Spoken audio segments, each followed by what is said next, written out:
Subscribe to our YouTube channel and press the bell icon to get the latest updates. Bordering states with Afghanistan, that is Tajikistan, Uzbekistan, Turkmenistan, but also Kyrgyzstan and Kazakhstan.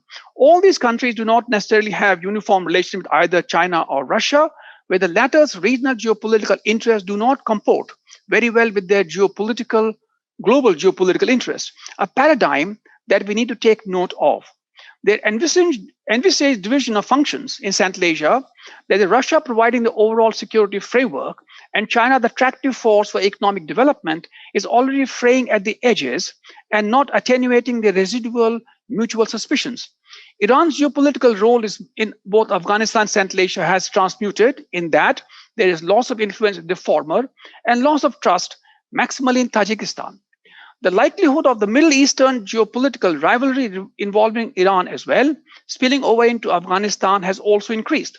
Taliban 1.0 was recognized by Saudi Arabia and the UAE, whereas Qatar, the regional rival, is much more influential, even if the Taliban leaders still have business interests in the UAE. The biggest imponderable today is the outlook on the new Taliban regime, contributed no doubt by the speed of their conquest and the consequent loss of influence of their sympathizers and adversaries alike. A fragile political system, riven with internal bloody rivalry, can hardly constitute an instrument for the practitioner of big power politics. The ghosts and the goblins, ever present and causing nightmares all around without exception, are even more fired up post-US exit, if the chat rooms are one such indication. The triumphalism in some quarters needs to be tempered by the reading of Peter Thompson's book, War in Afghanistan. And Afghanistan's cyclical bouts of state collapse, as this tragic history demonstrates, are a stark reminder about the perils of any neat analysis of geopolitical trends for the short as well as for the long term. SCO's evolutionary journey is closely linked with Afghanistan's fortunes, as also the perennial relationship triangle of Russia, China, and the US, as perceived by Central Asian states. With Uzbekistan admission in 2001, the Shanghai Five Group became SCO, and its charter was adopted in 2002. This inflection point was a response to the US unilateralist human rights agenda. In 2005, the SCO declaration asked US for a clear timetable for withdrawing its troops from SCO member states. Developing SCO as part of a non-West ecosystem in pursuit of a multipolar global order instead of a US-led unipolar one, developing capacity for counterterrorism in Tashkent-based Executive Committee of Regional Anti-Terror Structures. It also aims for regional peace, security, and stability, envisaging a role for itself under Chapter 8 of the UN Charter through its counter-terrorism military exercises, although since 2009, peace mission which are military drill type exercises and could even be considered stabilization exercises. On some occasions, strategic bombers have also participated. An Afghanistan contact group, originally set up in 2005, was revived in 2017 in the wake of the Trump administration's new strategy for Afghanistan, aiming to create a cordon sanitaire on the Central Asia-Afghanistan border. It is not an interlocutor in the dialogue process there. The Chinese side has been, since its inception, for anti-terrorism military exercises, with the first one having been held with Kyrgyzstan in 2001, which is the first time the PL has exercised with a foreign army outside its territory. As a balancing measure, but also in response to the US moves on missile defense deployments, the SCO established relations with the Russia-led Collective Security Treaty Organization, CSTO, set up in 2002. In 2007, it has Kazakhstan, Kyrgyzstan, Tajikistan amongst its members. The link between Asia-Pacific and the new buzzword Indo-Pacific has been ever present. The Shanghai spirit, embodied by the Shanghai Five, was a response to the Taiwan Strait crisis of 1995 and represented a fruition of Chinese IR theoretical work on harmonious world as a strategy of soft geopolitical balancing with less legalistic and more normative basis for organization, akin to the ASEAN way. Its theoretical derivative, New Outlook on Security, was proposed by China at the 1997 ASEAN Regional Forum, adopted by the SCO, and incorporated in the official Communist Party guidelines on foreign policy at the 16th plenary of the CCP in November 2002. India-China relationship is situated by the latter in its US-centric geopolitical calculus. With India's observer status at SCO in 2005, Nepal insisted on China becoming SAARC observer at the same time. With China's acceptance as observer at SAARC 2006 and its perception of sophistication of the Malabar exercises, China backtracked from the agreed political framework on the India-China border issue. Similarly, at the SAARC Kathmandu Summit 2014, China expressed interest in its membership almost in parallel with India's interest in the membership of SCO. India's SCO membership was made contingent upon Pakistan's membership. As the abstract of Professor Jacob's talk indicates, all these interrelationships could be factored in his analysis of the SCO's potential role in the emergent geopolitical context. I will add some points of my own in my summing up remarks after the discussion this afternoon. So I think the ground rules have already been explained, and I will take up the questions alternately between the raise hand option and the chat option. And with this, now I invite Professor Jacob to give his talk. Thank you. Thank you, Ambassador Yogendra Kumar, for those very interesting remarks. I mean, I must say that you're an expert of the region, and these remarks are really useful in framing this afternoon's discussion. Ambassador Kanda and Shruti, Rija, all of you at ICS, thank you so much for this invitation. I must begin by saying that I'm not really an expert of either China or Central Asia. I'm a student of regional geopolitics, which I must say is becoming more and more interesting as we speak. So my remarks are really meant to initiate a discussion this afternoon today. And I hope to write a longish paper based on some of the hypotheses and conclusions that I am proposing today. And I hope we will try and critique some of these hypotheses and arguments as it were. So I will put forward 10 arguments or rather hypotheses about India, China, the SCO, and regional geopolitics. Let me go one by one. So to begin with, I will say that the SCO will try and attempt to fill the power vacuum left by the US withdrawal from Afghanistan. But whether it would be in a position to do so is a big question, really. I mean, let's just recall for a minute that the SCO is a China-dominated forum. The SCO was founded in 2001 and, in fact, evolved from a grouping in '96, which was born out of which was born at the end of the Cold War to define China's western borders in some ways. China, of course, emphasizes that the SCO's decisions are made on a consensus basis, and every state has a veto. But it is widely known that what the SCO seeks to focus on are often determined by China, China-led in many ways. So even though this is a forum that functions on the basis of consensus, the China dominance is pretty clear. A review of the Chinese media reports on the SCO shows that China intends for the grouping to be an alternative regional arrangement to promote Chinese causes at an international level. So I think in the Chinese mind, I'm not so sure if there is any confusion about what the forum seeks to achieve at the end of the day. So coming back to the question, will the SCO be able to fill the power vacuum in the region, especially in Afghanistan? I mean, there's no doubt that Afghanistan, at least in the short to medium term, would be a major focal area of the SCO, and even Ambassador Yogendra Kumar's remarks indicated that we are probably looking at a Afghan dominant as far as issue areas are concerned. SCO deliberations in the months and years to come.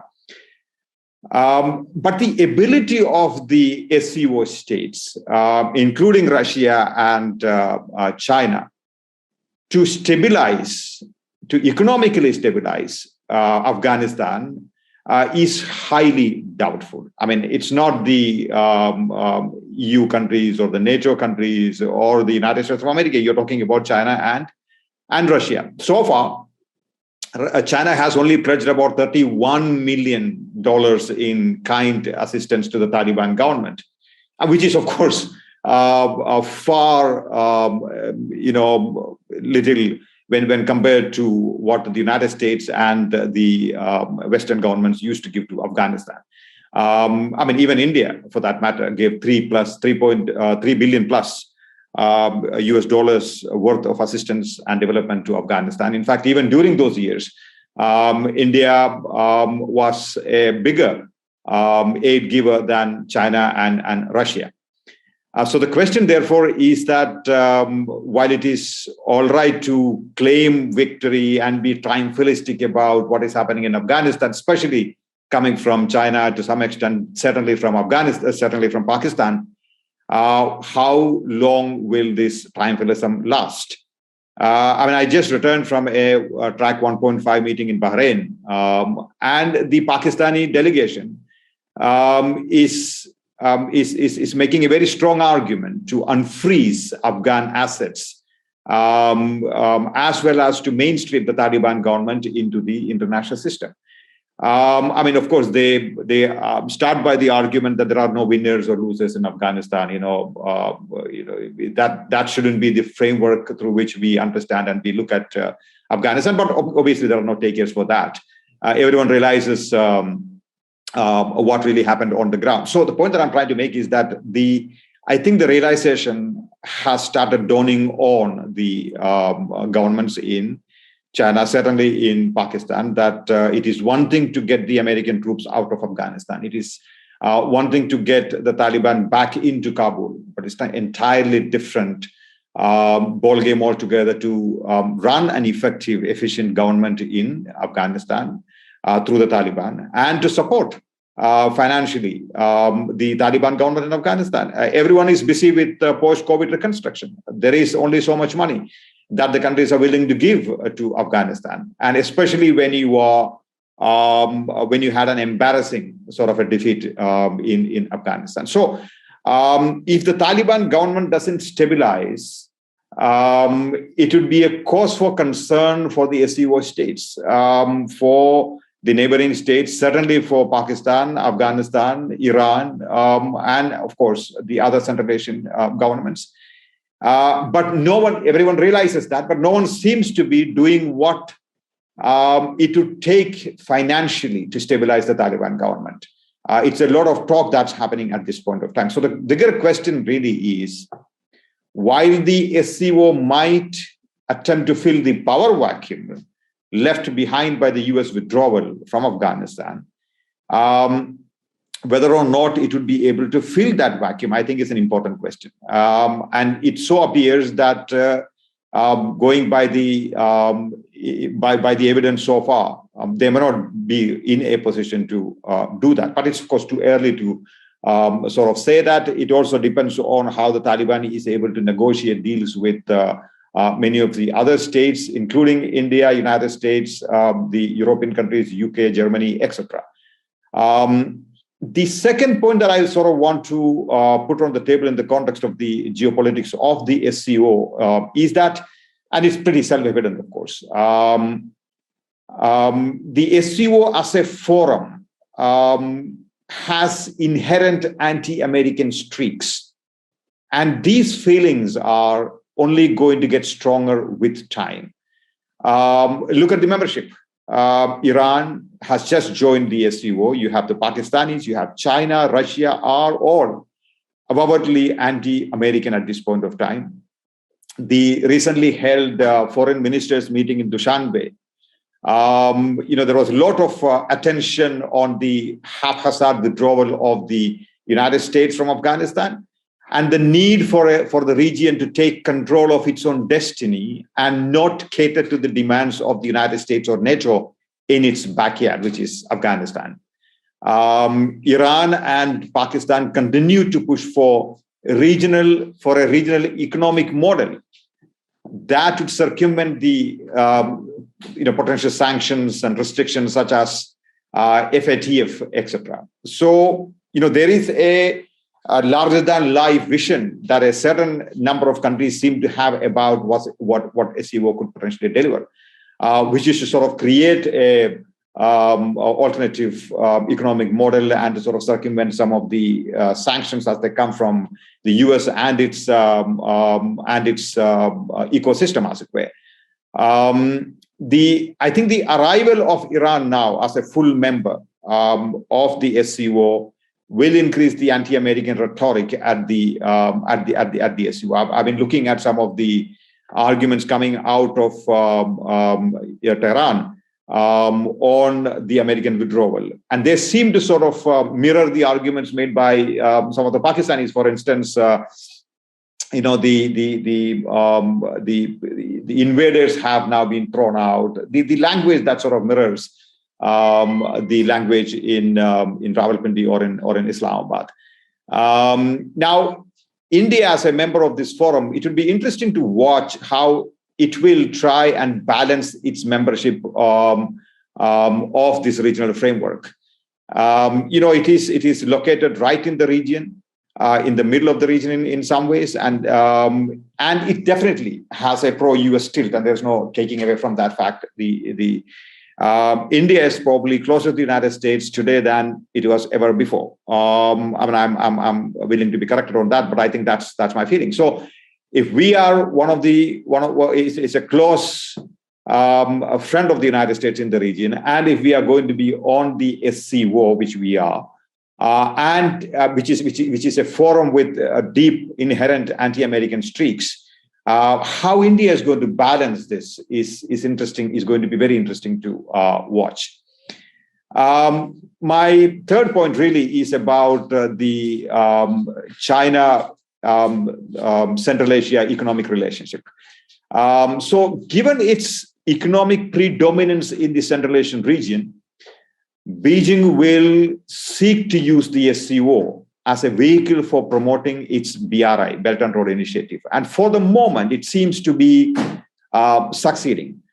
China certainly wants the SCO to be deeply tied to the BRI, not institutionally, certainly otherwise. Chinese scholars, and I've been sort of reading up some of them, seem to view that China's economic contributions to the SCO as part of its role in providing economic public goods to the region, while noting Russia's reluctance also to some extent. They also seem to emphasize that the area covered by the SCO overlap with that of the BRI in some sense. India has repeatedly refused to endorse the BRI at the SCO summits, but there has been a consistent push from the Chinese delegation, Chinese government, on the importance of with regard to pushing BRI on SCO platforms. But it is important to watch the economic preponderance that China enjoys in the region. From 2015 to 2019, export of goods from Central Asian countries to China grew by 35%. India's trade with the region amounts to only $2 billion, owing, of course, as we know, to limited connectivity and low economic engagement as a result with the Central Asian region. This amount is less than 0.5% of India's total trade, whereas the region's trade with China amounts to $100 billion. Russia also, I think, has found a way to reconcile some of its connectivity plans with that of BRI, the Eurasian Economic Union, and OBOR. I think the two sides, both Putin and Xi, are bringing greater synergy between these two grand projects, as it were. All the 5 Central Asian states seem to view the BRI and EU as having the potential to transform the region into a major hub of transcontinental transportation network. Now, much of course, this is a futuristic sort of a scenario, but I think there is a great deal of optimism and hope within the Central Asian republics with regard to especially the Chinese BRI project. My fourth point really is about how India might want to sort of view this forum and sort of maneuver its own strategies on the in the forum, as it were. I think India will need to maneuver carefully to safeguard its interests in a somewhat, if not entirely, unfriendly grouping. I mean, you're looking at Pakistan, Iran, China, and obviously Russia is a friend, but there have been hiccups in the relationship between Russia and India. Afghanistan is an observer at the SCO. So this is not entirely a very friendly grouping, like, say, for example, the Quad or some of the other groupings, as it were. So I think if one, while sort of looking for ways to maneuver carefully on the SCO platform, I think Moscow might provide some sort of an answer to India. Given the given, I mean, there is, I think, some resentment in Russia about the Chinese hegemonic behavior in its neighborhood. I think New Delhi would do well to use its relationship with Russia to pursue its interests at the SCO. So to that extent, I think more coordination with Moscow on SCO might be really useful, rather than letting the Chinese deal with the Central Asian republics entirely, exclusively, or even with Russia for that matter. So I think India is a big country. It has had a historic relationship with Soviet Union and Russia. I think we still have a very, very useful relationship with the Russians. So I think it is important that India looks at this maneuverings within the SCO platform as not entirely antithetical to India's interests, but sort of reach out to some of these countries and sort of see where coordination and cooperation is possible. Russia has, in some ways, seen itself as the protector of the Central Asian republics, and might resent China's rise in the region, and that's not entirely unlikely. And Moscow has also, in the past, played a role in discreetly bringing India and China to the table. Even there were reports about Moscow playing a role between India and China during the standoff in 2020, summer of 2020. And so it is not entirely impossible for India to therefore use the Russian help in sort of trying to sort of safeguard its own interests in, as I said, a somewhat, if not entirely, unfriendly grouping, which is the SCO. But I think the problem is really that the growing proximity between India and the United States might also be upsetting to the Russians, just like the proximity between US and India has in the past upset the Iranians, and that's probably one of the reasons why our relationship with Iran is not all that fantastic at this point of time today. Moving to my fifth point, and that is Taliban's return to Kabul and Pakistan's membership of the SCO, along with India, of course, will frustrate SCO's plans to effectively address terrorism in the region. In fact, one of the priority areas of the Shanghai Cooperation Organization has been combating terrorism in the region. Each of the member states of the SCO has its own respective concerns about terrorism, including, of course, Pakistan, China, Iran. Iran and Tajikistan have concerns about the Taliban and its treatment of minorities like the Hazara Shias and Afghan Tajiks, etc. Pakistan has concern about, what if the TTP returns to in the border areas between Pakistan and Afghanistan? India certainly has concerns about it, so does China. Now, the question is whether SCO would be able to, SCO is the answer to this kind of a terrorism problem. I think that is the important question that I think we must ask. Now, let's look at it this way. Pakistan, as I said earlier, is already requesting the SCO and other international forums to actively mainstream the Taliban. But the question is, will the Taliban be able to control terror elements in the region, many of whom are present on their soil? Each of the stakeholders in the region are perhaps in talks with the Taliban individually to address their terror concerns.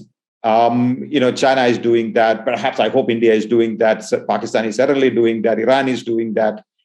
But is the SCO as a forum, given the fact that combating terrorism has been one of SCO's priority areas, will SCO as a forum be able to do something about terrorism from Afghanistan, given the fact that Pakistan is now a full member of the SCO, and it of course has Chinese backing, and will Pakistan be amenable to some of the anti-terror positions that will be taken by SCO in the years to come? How will China approach the terror issue at the SCO, given the less than perfect positions that will be taken by Pakistan and Afghanistan on the terror question? So I think, just to repeat my point once more, one of the I think foundational essential features in many ways of the SCO is its ability to address terrorism in the region outside the UN platform. But I think the return of Taliban to Kabul and Pakistan's membership of the SCO will complicate in some ways this ability to sort of combat counter-terrorism under the aegis of the SCO. So for India, I think it might be useful, therefore, to coordinate its own anti-terror efforts at SCO with other members outside of the SCO itself, with the other Central Asian republics and with the Russians, of course. My sixth point is, while the SCO provides India a platform to connect with the Central Asian region, I think some of the geopolitical developments in the region might frustrate this Indian objective. And again, this is pretty self-evident. The return of the Taliban to Afghanistan, the US withdrawal from Afghanistan, and the not so warm relations between India and Iran might mean India's plans to access Central Asia via Iran and Afghanistan will face serious hurdles. India has, of course, both India and the pre-Taliban Afghanistan, and I mean before Taliban took over Kabul in August this year. India and Afghanistan have consistently asked the Pakistanis to sort of allow trade, open trade between India and Afghanistan through Pakistan, but that has really not met with much success as far as India is concerned. Pakistan has not allowed that. And now, with the Taliban back in Afghanistan, and whether we have enough well-wishers in Kabul today under the new dispensation is a $1 million question. The Chabahar port is, where it is incomplete. And the relationship between India and Tehran, Delhi and Tehran, is not all that fantastic at this point of time. So given all of this, Pakistan not giving access to India, to Afghanistan, and to Central Asia, Taliban back in Afghanistan, and our relationship with Afghanistan under the Taliban is perhaps not yet cordial, and our inability to go via Iran. And I hope that happens, but if that doesn't happen, then we are looking at a situation where India unable to connect to the Central Asian region. There has been a lot of talk about, of course, the Central Asian region is useful for India from an economic point of view, certainly from an energy perspective. There has been a lot of talk about the TAPI gas pipeline, the Turkmenistan, Afghanistan, Pakistan, India pipeline. Although there hasn't been much momentum of late, given the uncertainty in Afghanistan and also because of the difficulties in the India-Pakistan relations. Taliban spokesperson Suhail Shaheen said sometime in August this year that TAPI is a long-term priority project that the Taliban fully support. Taliban representatives also visited Turkmenistan in February 2021, if I'm not mistaken, and offered assurances of support for the project. Now, Taliban seem to be making the right kind of noises. But I think it would be natural for India to have concerns about the practical aspects of a TAPI pipeline via Afghanistan and Pakistan to India. There are, of course, difficulties with regard to the sheer security of the pipeline itself. Will the Taliban and the Pakistanis be able to assure the security of the pipeline itself? Number one. Number two, if there is a standoff between Pakistan and India tomorrow, will the Pakistanis be able to shut the pipeline? And which would, of course, go on to create difficulties for India's energy security. So I think the point that I'm trying to make is that SCO might be providing a platform for India to connect with the Central Asian region, but the new geopolitical developments in the region would go on to frustrate some of this objective, at least some parts of it, at least in the short to medium term.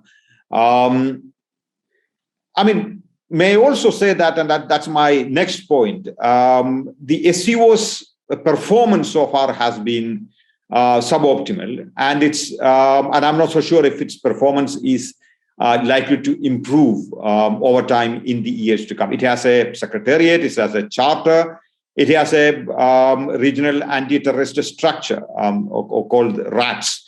But the performance has been not all that efficient, although it gives the SCO platform has organized anti-terror drills among the militaries of the region, and its own anti-terrorist database provides some information about terrorist activity, etc., etc. But one could argue that this is still a forum that is developing, that is maturing. That is true, but I don't know if with the new developments, whether there would be enthusiasm, whether there would be more meeting of minds at the SCO platform to take the SCO to the next level. I'm not so sure about that. So if that is the case, SCO might continue as a forum to promote Chinese investments in the region, rather than as a forum that can effectively deliver on major regional challenges, as it were. With India, Pakistan, and Iran on board, and who knows, maybe even Afghanistan, Taliban-led Afghanistan maybe also become a member at some point of time in future. There also may emerge a lot of internal fissures within the SCO. So you may be looking at more. We saw that recently. The Pakistani National Security Advisor, putting up a controversial flag, behind him during the SCO National Security Advisors meeting, etc. So you're probably looking at a lot more fissures and a lot more disputes in SCO forums as we move ahead, and as the SCO matures or does not mature, as it were, in the years to come. The point number 8 is really about the possibility of China-India cooperation as part of, under the aegis of the SCO. And I think that looks very, very limited, obviously. Also, I've been looking at some Chinese media writings on the SCO, and it doesn't look all that negative, I must say. Maybe I'm mistaken. The Chinese hands here would be able to educate me more on that. A survey of the Chinese media articles suggests that China seeks to project a positive image of India's membership of the SCO. The possibility that that India is stifling the grouping, is not really shared in some of these writings, at least. And there have been some mentions of the SCO serving as a platform for mediating the India-Pakistan conflict, which of course is unlikely to happen given the standard traditional Indian objection to that. So coming back to the potential for India-China cooperation under the SCO platform, we've had even bilateral agreements in the past with China to cooperate in Afghanistan, and that didn't seem to have gotten anywhere. So if that didn't happen under the SCO with the new membership and new developments, I don't think the possibility of cooperation is a possibility at all. Of course, the routine things will continue to happen, the anti-terror drills, etc. But beyond that, I doubt if China would be open to, or even India for that matter, would be open to pursuing such cooperation. My next point is really about India's participation in multiple forums. Well, I think on the one hand, I think there are two ways of looking at it. On the one hand, given the fact that India is a big country in the region, it has diverse interests, and it is located in a specific geopolitical context. So participation in multiple forums is perhaps good for India's interest. And I'm talking about the SCO here, the Quad or BRICS, or many of these, the larger Indo-Pacific construct that has come up now. So you're looking at, on the one hand, you could make the argument that participation is important for India in many of these forums. But you could also make the argument that it might potentially distract India's own strategic objectives. New Delhi's strategic attention might be divided between the SCO, the Quad, the Indo-Pacific, etc., etc. Because how many forums can you meaningfully engage at the end of the day? But again, as I said, the counter-argument could be that, given the fact that India has a certain geopolitical location, India cannot but, join and be part of many of these forums.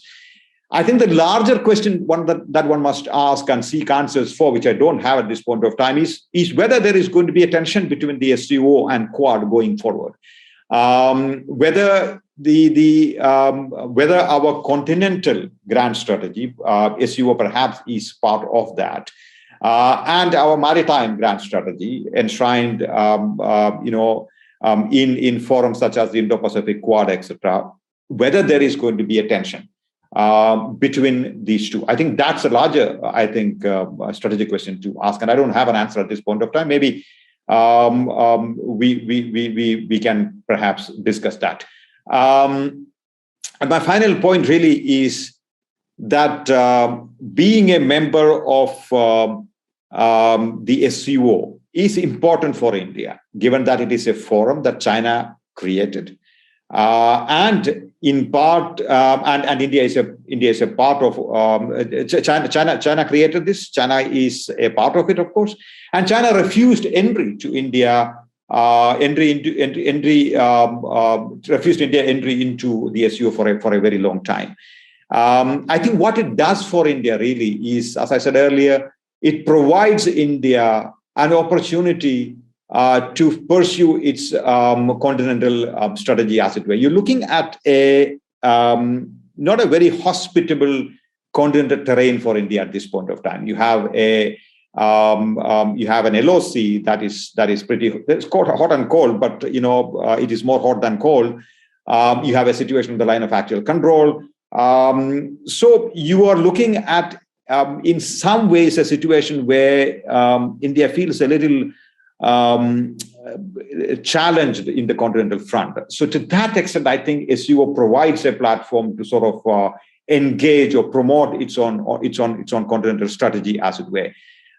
India will be a stakeholder in SCO's decision making and its work. So to that extent, being part of this is going to be useful for India's own strategies, India's own interests.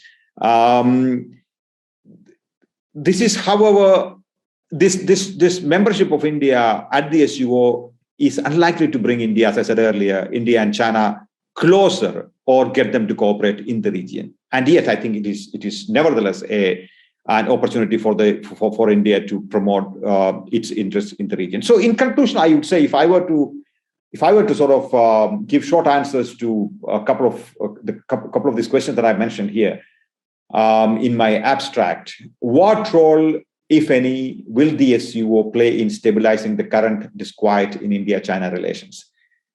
I think the SCO is unlikely to play any significant role in stabilizing the current disquiet in Sino-Indian relations. I don't even know if India being part of SCO and China being part of SCO will sort of prompt the Chinese to reduce its rather aggressive attitude towards India. I mean, so far I haven't really seen much of an evidence to suggest that SCO could potentially stabilize the disquiet, as it were. The other question really is that, given the fact that the Americans have withdrawn from the region and there are a lot more local stakeholders, as it were, in the region, from the Russians to the Chinese to the others, will you see a lot more intervention from the SCO and its member states in a future India-Pakistan standoff or conflict? I think that is also a question that one could potentially contemplate on. So on the one hand, you have the question is really whether the SCO or the Russians will play a role in sort of trying to diffuse tensions between India and China. On the other hand, will the Russians or the Chinese or the others will play a role in diffusing tensions between India and Pakistan? I think these are all open questions. One really doesn't have much of an answer. And I think these questions are important given the fact that you have a lot more interesting geopolitical developments in the region. So I think I'll probably leave it at that. I've taken about 35 minutes or so. And Ambassador Kumar, over to you. And thank you so much for patiently listening to me. Thank you, Professor Jacob. I think you covered an absolutely novel territory for people to reflect upon. And quite rightly, if the geopolitical setting is changing for not just India, but for everybody, what happens in regional organizations and how they adjust and how they're leveraged by individual stakeholders, particularly big powers, to pursue their larger objective. So with that, I would actually invite questions from the participants, because that is actually a very significant part of this webinar. And that will be followed by a question by, again, my very good friend, Vice Admiral Shekhar Sinha. So the question from Vice Admiral Shekhar Sinha actually is the following. There's two questions to you, Professor Jacob. What do you think happens to Chinese continental strategy if Taliban government fails? Very important. Second, SCO has counter-terrorism as one of its charters. Do you see SCO becoming irrelevant for India? Thank you. Thank you, Admiral Sinha, for those very, very thoughtful questions. The first question really is something that is in the sort of realm of speculation. But let me sort of give it a shot, anyways. The assumption, of course, is that if the Taliban government fails, I think the possibility of a Taliban government failing is only likely if there is no one that is willing to support the Taliban government financially. I think the West is waiting and watching. I heard in some of these track I heard the Americans and the Western countries in general sort of contemplating on this question, and I think their feeling is that they are willing to sort of talk to Taliban and see how much their own interest in the region will be safeguarded in terms of terrorism and other geopolitical equations when it comes to the Taliban government in Kabul. So if indeed Taliban is willing to walk some of its talk, about being neutral in the context of terrorism, not promoting terrorism, etc. I think you might see some help coming from the international community to the Taliban, some recognition probably going forward. If that happens, the possibility of a failure is unlikely. To my mind, and I could be completely off the mark here, as many people have been on the Afghan question of late. If the one major way the Taliban government in Afghanistan would fail is if it does not get sufficient economic help to continue to govern the govern Afghanistan. So if the money comes, I think it will survive. And if it survives, there's not going to be much of a problem, because the survival will also assume that Taliban would have had certain agreements and deals with some of the countries in the region and outside. That includes China. But if Taliban fails, if that's a scenario that we are looking at, what happens to Chinese continental strategy? I don't think this is going to create a huge problem for China per se. As far as across its own borders, it is going to create a major problem for Pakistan. It's going to create a problem for clearly Iran. It's going to create a problem for the Central Asian states. As for China, I think China would be in a position to safeguard spillover of terrorism from Afghanistan to some extent. I think where it is going to lose out really is in terms of its own Central Asian grand strategy, BRI grand strategy, strategy for Afghanistan, Pakistan, etc. So to that extent, some of its futuristic plans may take a hit if the Taliban government fails in Afghanistan, but not in terms of a spillover of terrorism. I don't think that's going to be a huge, going to have a huge impact on China itself. But there are China hands here who can probably correct me on that. The second part of your question, Admiral Sinha, SCO has counterterrorism as one of their items on the charter. No, so I don't think that SCO is irrelevant for India. Clearly, that's not the point that I'm trying to make. The point that I'm trying to make is that India must engage the SCO as a forum through individual countries and as a collective organization. There's no question. There's no denying of that. All that I'm trying to say is that its own counter-terror efforts, SCO's own counter-terror efforts, may actually become a little more frustrated with the arrival of Taliban in Afghanistan and with Pakistan joining the SCO. That's the point that I'm trying to make. But I certainly think that SCO's counter-terror efforts are useful insofar as they are useful to India's interests in the region. May I just add one point here to what Professor Jacob has said? I think Chinese concerns on terrorism emanating from Afghanistan actually are quite serious. Because if you look at the developments, particularly what they're doing in the Tajik-Afghan border and what they're doing in what is the Tajik Pami, the Gorno-Badakhshan area. In fact, now the general talk actually, and some of the reports actually, is that they're in fact Chinese. Of course, there's a Chinese unit, their military unit. They're also, I don't know what's happened to them now, but with the previous government, they actually had a patrolling unit on the Afghan-China border in the Wakhan corridor. And actually, the important thing is that now the people are saying that apart from this unit that is there are also a lot of Chinese soldiers in plainclothes in the Gorno-Badakhshan area, because they're not quite sure. The area is somewhat unstable. In fact, President Rahman actually is now touring Gorno-Badakhshan just now, at the moment after the SCO summit, just to take an assessment. So the area actually is somewhat unstable. So it's a matter of concern to us, but the fact is it's a direct concern to the Chinese.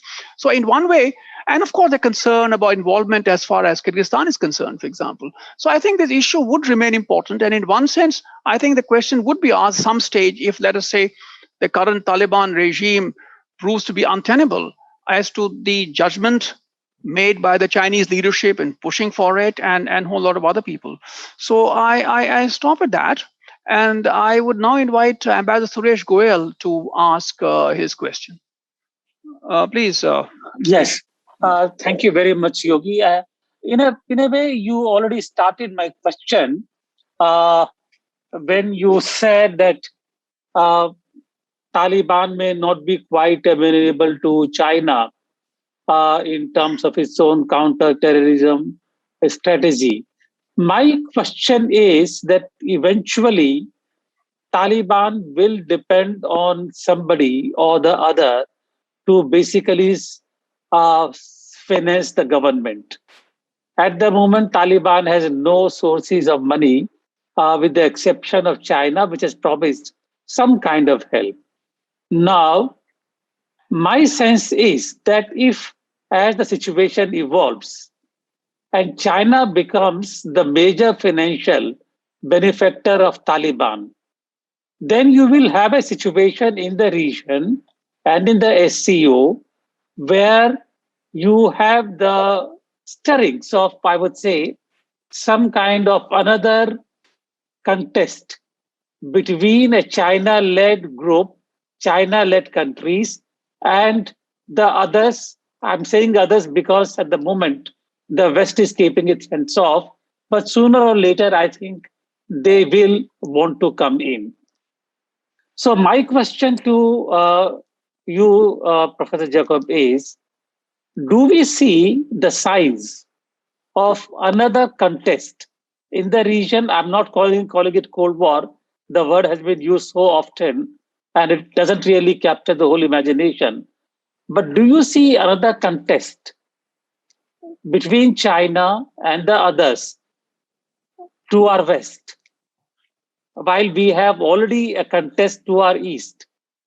So, in that situation, India being the member of SCO, which is controlled by those who are actually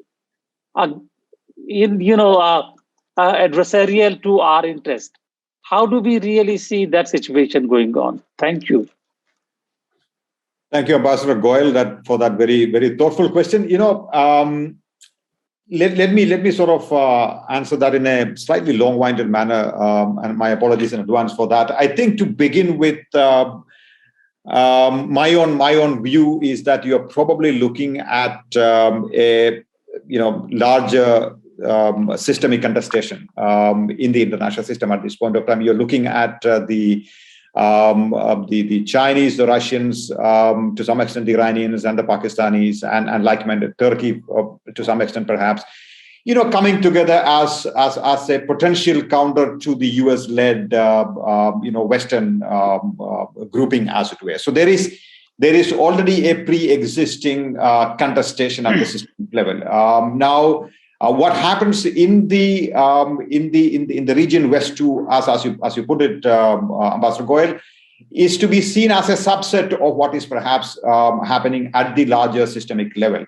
Now, to that extent, I think the logical argument, therefore, to make is that you will probably see this contestation, playing out also in our own neighborhood. Having said that, let me also sort of caveat that argument by saying that, you started, Ambassador Goyal, and correctly so, by saying that at this point of time, for the Taliban government to sustain, it will need external benefactors for giving financial aid and support. And not many countries are forthcoming, to do precisely that, except perhaps the Chinese, who have sort of pledged some $30 million US dollars or so. But my own speculation is that you may actually see some change in the attitude in the United States and in the West in general towards the Taliban, and the need to give some support to the Taliban so that there is no civil war in Afghanistan. Let me give you my own takeaway from a recent meeting in Bahrain, where you had where you had people from Afghanistan, senior leaders from Afghanistan, not the Taliban leaders, and you had Abdullah speaking virtually to the conference, and the arguments made by many of these Afghans who are not really Taliban members is that, accept the reality in Afghanistan, which is you have a Taliban dispensation in Afghanistan today. If you try and dislodge the Taliban from Kabul, all you're asking for is a civil war in Afghanistan. That we can't afford as Afghans. And I think there is a certain reflection of that argument in the United States and in the West as well. So going forward, my own suspicion is that the Americans, the West and the Americans are probably not going to entirely let the Taliban government in Kabul drown, and which will mean two things: civil war and plus more dependence on the Pakistanis and on the Chinese. So to that extent, you're probably going to see a situation where the Taliban government will sustain itself. And if it wants to sort of, get more help and aid from the international community, it will have to sort of walk its talk, and it will have to sort of showcase its intentions in terms of actions, etc. So I think this is going to be a long period of negotiations. But if that fails, and there's a real possibility that such negotiations could fail, and the Taliban leadership may not be able to control the street fighters on the ground, and the ISI may have its own plans. So if that happens, then you're probably looking at the Chinese, perhaps to some extent, bankrolling the Taliban, the Pakistanis being in control of what it is. And the Americans and the others trying to push back, probably coming back into Central Asia to some extent, or perhaps go back to the Iranians via JCPOA. So I think there are all kinds of possibilities here. But my own suspicion is that I think it is perhaps too early to suspect that the Chinese might take over the situation in Afghanistan. I think there is some interest in the West and in Washington, D.C. to sort of continue to observe the situation closely and perhaps help stabilize Afghanistan. I just want to add one or two very quick points. Sorry, Suresh, just one or two. Yep. Mm-hmm. I think one is that, even in terms of external financiers, the question is to what extent will China actually finance a failing or a struggling regime? Because the Chinese have their own sort of internal, their own kind of priorities and their domestic compulsions, so on and so forth. So actually, one has seen the Chinese reluctance to actually sort of dip their toe too deeply into these kind of quicksand kind of situation. The second point is that, of course, both sides want that the Taliban government, or at least the regional political stability, actually should somehow be preserved. The question is on what terms? Can the Taliban deliver? I mean, point is, do they have their own house in order in the first place? So that actually is a big issue. I mean, you find different kind of voices being made, and so far they have not succeeded. And there are other interests which are, Shia Hazaras are still there, which are actually, and the Iranians actually talked about that. So have the Tajiks. I mean, of course, in fact, the first warning shots have started between President Rahman and Mullah Muttaqi. Because Mullah Muttaqi told Rahman that, listen, please don't interfere in internal affairs. And Rahman is saying that you're blockading Panjshir for two months. What's happening? So you see a little bit this kind of thing happening. And those kind of, external interests protect their own interests. I think that possibility actually might remain. So thank you. I think, thank you. May I take one more question? This is from the chat box, from Lata Avasthi. Why is there no backlash in Central Asian countries against the neo-economic imperialism of the BRI project? So in a way, it relates to the viability of the SCO as an organization. Professor Jacob, please. Thank you. My own suspicion is that the Central Asian republics are clearly dependent on China for trade, for economic investment. You just look at the numbers. The numbers speak for themselves. You're looking at a huge amount of economic investment and trade by China in Central Asia. So there's no taking away from that fact. Central Asian republics themselves or Russia cannot really provide that kind of trade for the region. So I think that's one part of the answer. The second part of the answer really is as far as the backlash is concerned. Now, I think the backlash to Chinese debt trap diplomacy or BRI project is only starting to surface even in other parts of the world, be it in Southeast Asia or in South Asia, etc. So you're probably looking at a maturation of that pushback. I think in the years to come, not yet. So at this point of time, I think countries require the capital, they require the trade, they require China, they require the infrastructure. Therefore, everyone is running to China. But I think there will be a time when the difficulties start surfacing when the payback time comes, and I think that's when the pushback is going to happen. So I think that time probably hasn't arrived yet. And plus, as I said earlier, these republics are going by the numbers dependent on China for trade. So perhaps if the West and the Americans can sort of provide an alternative in terms of economic assistance, trade, etc., I think that would also perhaps quicken that pushback at some point of time. So I think just one more point I want to add here. I think there is no backlash, as you rightly said, but resentment certainly is growing, and more so it gets combined with the Xinjiang situation, where some of these Kazakhs and Kyrgyz and Tajiks, some of them actually are in the detention camps. So thank you very much. There is a question from Mr. Iram Ashraf. Please go ahead. Good morning. This is Iram Ashraf from the UK, and thank you very much, Professor Jacob. That was a really interesting presentation. I just wanted your take on something which I was just curious about, and that is, while India promises to provide help to the people of Afghanistan, they haven't come forward with any numbers in terms of monetary advice. I mean, like you've just said yourself, the situation in Afghanistan is so fluid at the moment, and to be honest, all the countries in the Shanghai Cooperation Organization, they're all stunned by the takeover of the Taliban and the new situation in Afghanistan. I was wondering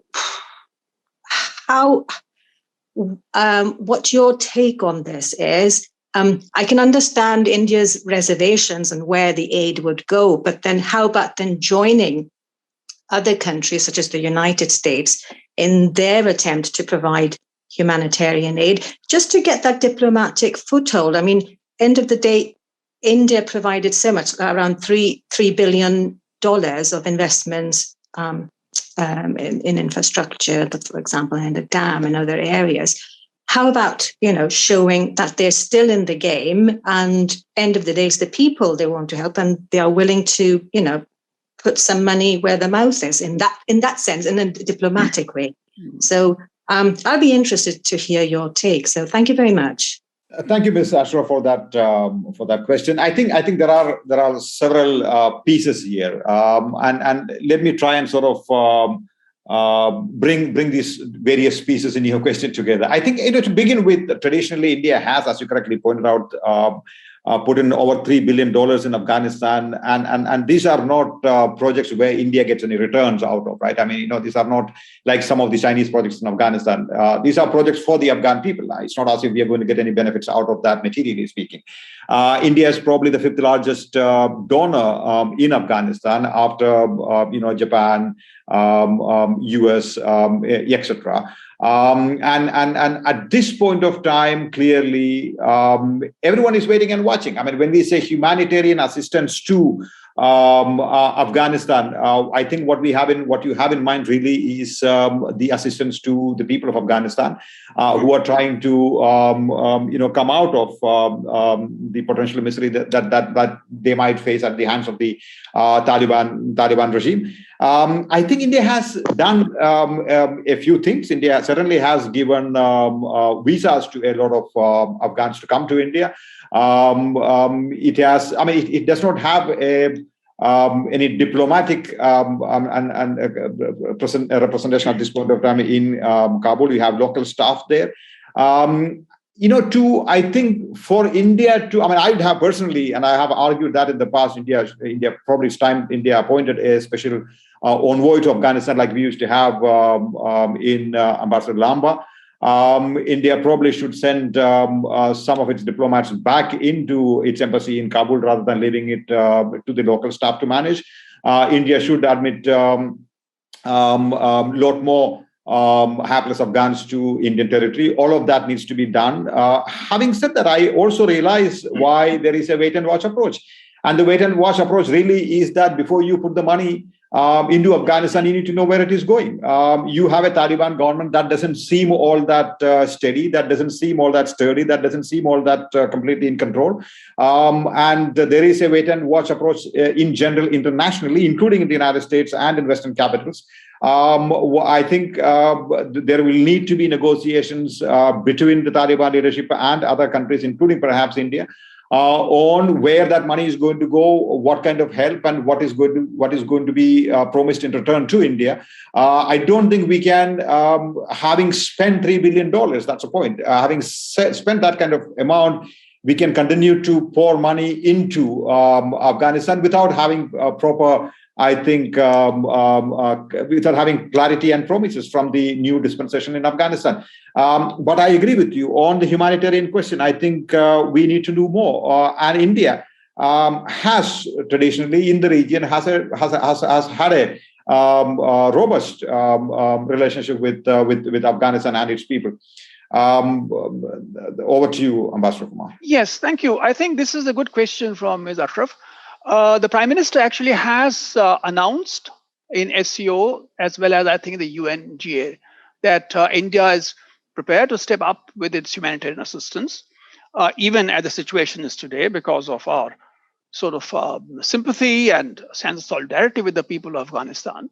The question actually is that, and they're the questions everybody's asking, how do we ensure that this humanitarian assistance actually reaches the intended recipients? That really is the big question, because the question of the delivery mechanism the Taliban have been able to set up, the kind of facilities and the kind of, let's say, the system which is in place, even on the part of the United Nations agencies and the other agencies actually deliver this. So India is quite ready for that.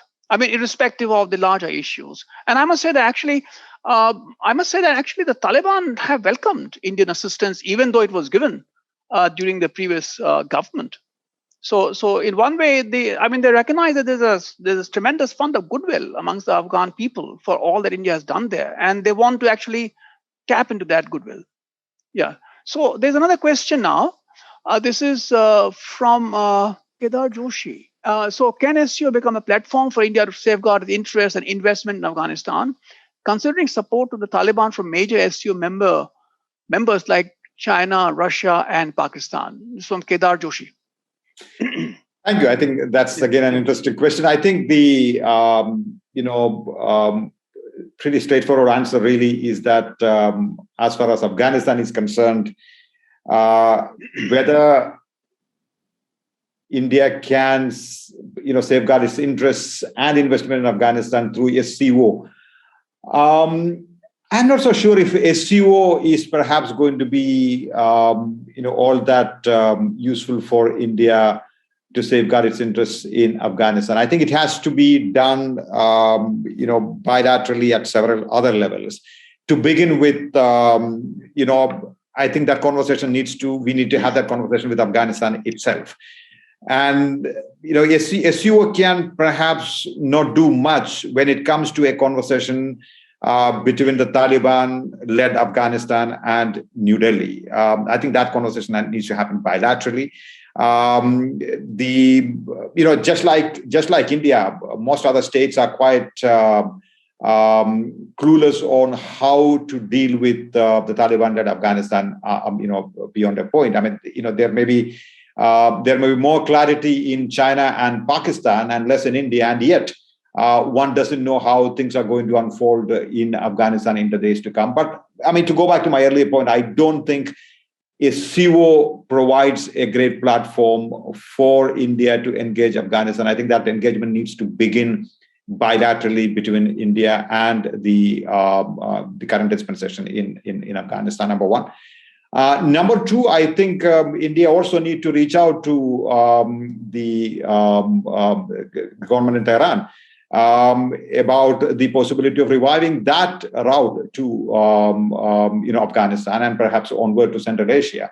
Now, whether SCO itself is going to be a useful platform, I don't think the platform itself provides that possibility. What could potentially happen is that because you have a platform, and many more meetings and sideline meetings, and many, lot of talk is going to happen in and outside the SCO between India and the other SCO members. You may be seeing a lot more, the relationship becoming more and more positive in the years to come. I think it's going to be a side act in many ways. The main act has to be between, I think, India and Afghanistan itself. I know that's not a terribly intelligent answer, but hey, there it is for whatever it is worth. Over to you, Ambassador. Thank you. Just one point to add here. I think in terms of the interests, I think there is a certain amount of interest that India can use SCO as a platform for, because India is a member of the SCO contact group in Afghanistan. And actually, the primary purpose of that group really is to stabilize, basically through economic and other kind of assistance. So to that extent, yes, I think where there's a possibility, and if the Afghan contact group is in a position to deliver something on the ground, yes, surely India can do that.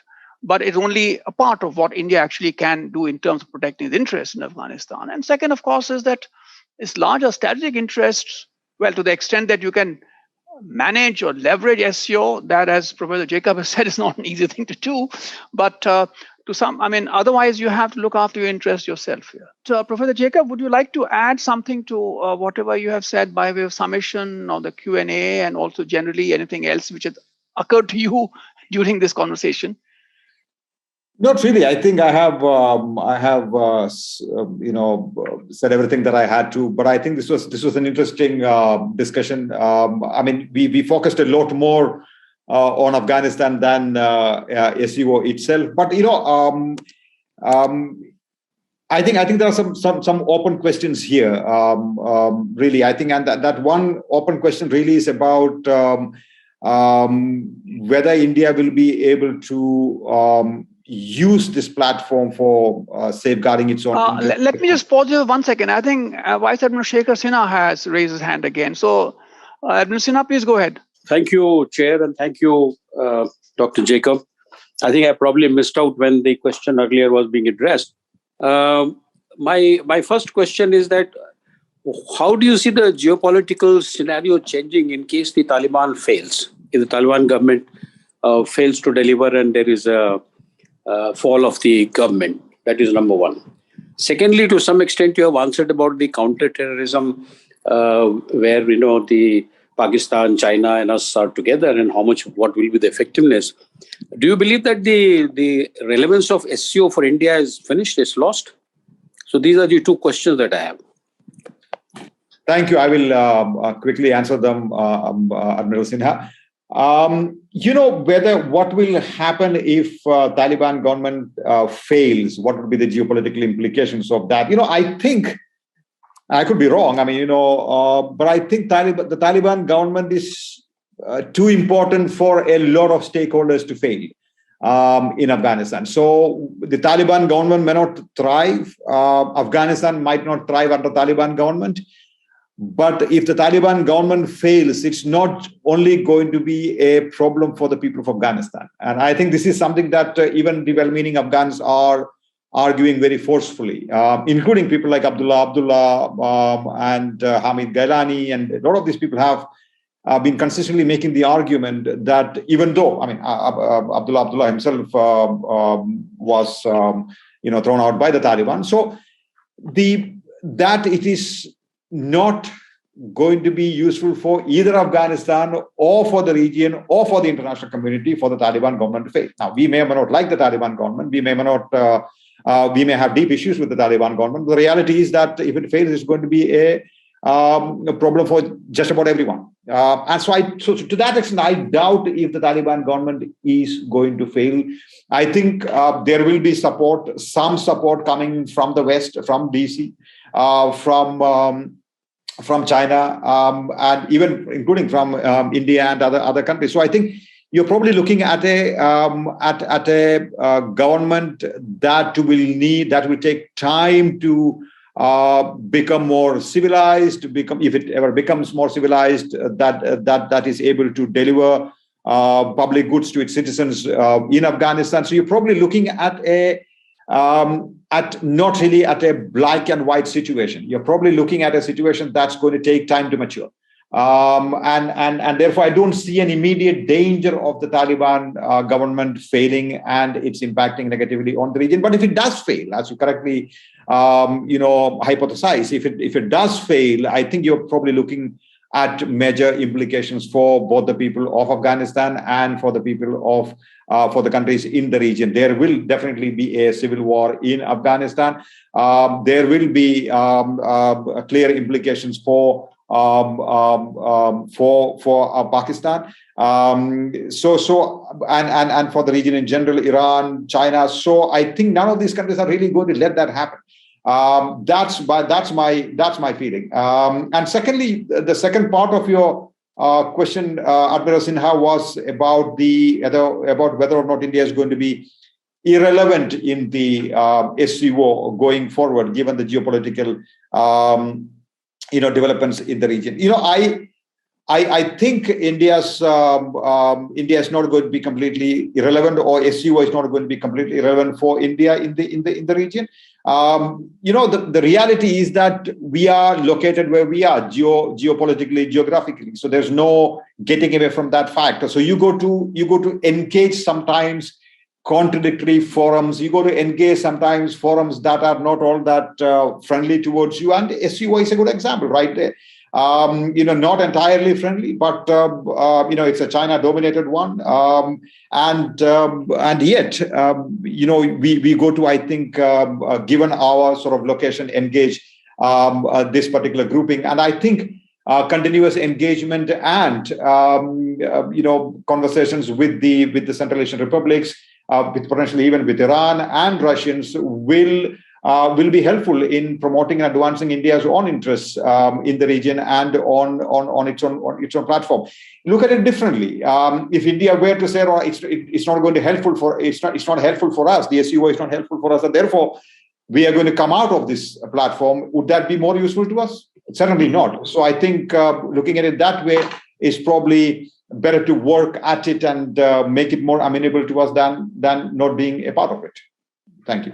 Just to add one point here, I think, to Admiral Sinha, I think one, of course, is that the fact that the Prime Minister addressed a joint meeting of the SCO and CSTO heads of state, that actually shows that India doesn't consider SCO to be irrelevant in today's context, or rather, actually, the intention is to engage further with even other related organizations in Central Asia.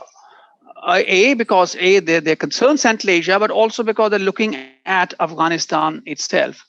And just one more point about the tenability or otherwise of Taliban. I think the critical question is to what extent Taliban can sort themselves out, and they don't have a very long window, because the situation in Afghanistan, as the UN Secretary General said, is apocalyptic now, and whichever government is in power, it has a problem of governing.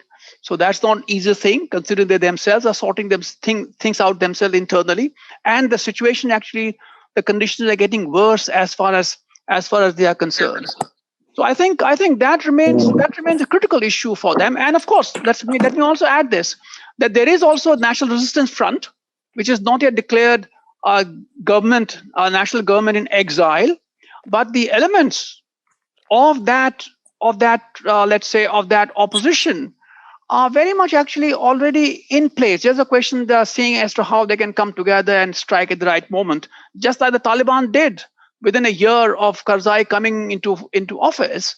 They thought they had an opportunity to actually strike back. So let's wind up. So I think we have covered some very important aspects as to what is the viability of SCO, what kind of role it's going to play in the region, and therefore I think I will not repeat those points. I just want to add a little bit of a kind of a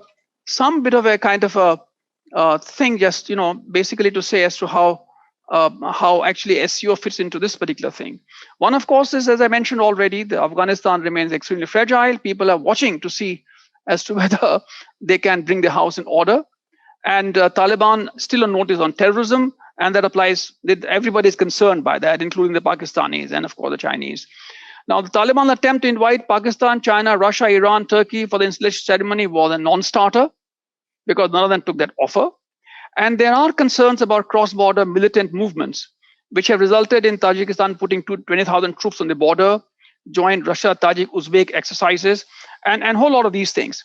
And the other thing which actually quite significant, and that actually in a way is the geopolitical setting for Central Asia, is that you have now the SCO and CSTO defense minister meeting simultaneously in Dushanbe, and it's the CSTO which is now saying that we are going to protect Central Asia. So you can already see a little bit of a difference emerging in the approaches between China and Russia, and the Russians actually are quite miffed by the fact that the Chinese actually set up that military unit in Gorno-Badakhshan, because again it shows a certain kind of a divergence, and I think we certainly have a role there.